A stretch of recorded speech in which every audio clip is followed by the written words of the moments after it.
We don't yet know when it's going to come, but we did get some positive news this afternoon. The UK has agreed to take out the parts of its internal market bill that violated international law.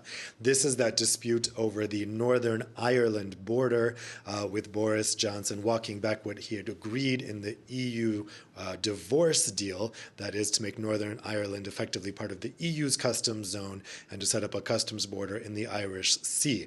They've been able to reach an agreement on that, where the EU has specifically defined what items going across the Irish Sea are low risk enough that they wouldn't need to be checked for customs. Now, that doesn't technically have anything to do with the deal, but it is a sign of good faith, because the UK's insistence on putting those clauses in the internal market bill was taken as a kind of blackmail by the EU, that the UK was saying, look, if we get no deal, we're going to not abide by what we agreed in the divorce deal, and thereby establish a hard border on the island of Ireland, something the EU has sworn it would not countenance. So now that threat is off the table. What did it achieve? It's hard to say. From my vantage point, it seems that this isn't so much interpreted as a sign of goodwill, because the act of having this internal market bill to start with was such bad will, we're just kind of back to a neutral point. It was done right before von der Leyen is supposed to meet with Boris Johnson, so we'll see if that colors the mood when they meet. It's probably going to come tomorrow. The key question is, what is Boris Johnson coming here to Brussels to do? Is he coming here to see if he can charm von der Leyen and other EU leaders into dropping the EU's red lines, or is he coming to violate the UK's red lines and do something really only he could do in terms of compromising, something that his lead Brexit negotiator David Davis has been unwilling or unable to do? We'll find out probably tomorrow. Now, given what you've just been saying there, Dave, could these talks for a deal go beyond Thursday's planned European Council meeting?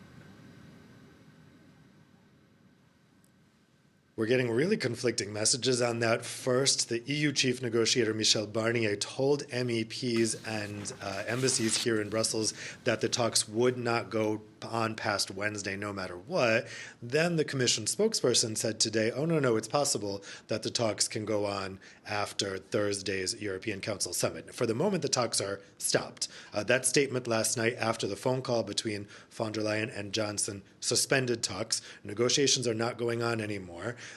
This talk in person between von der Leyen and Johnson, probably tomorrow, is meant to try to bridge those gaps, but it is not a negotiation. The Commission was very clear about that today. They are not engaged in a negotiation. They're engaged in an attempt to try at a high level, political level, to try to unblock these talks. Then after that, maybe talks resume.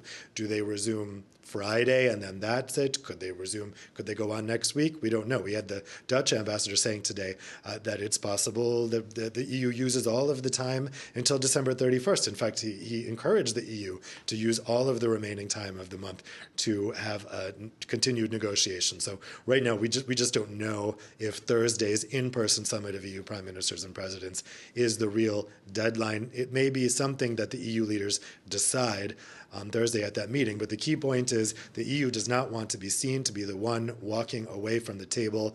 So if they have to continue at least the illusion of talks for the next 2 weeks, they may, even though privately they will have probably given up on the prospect of a deal and will be preparing for that no-deal Brexit scenario starting on 1st January.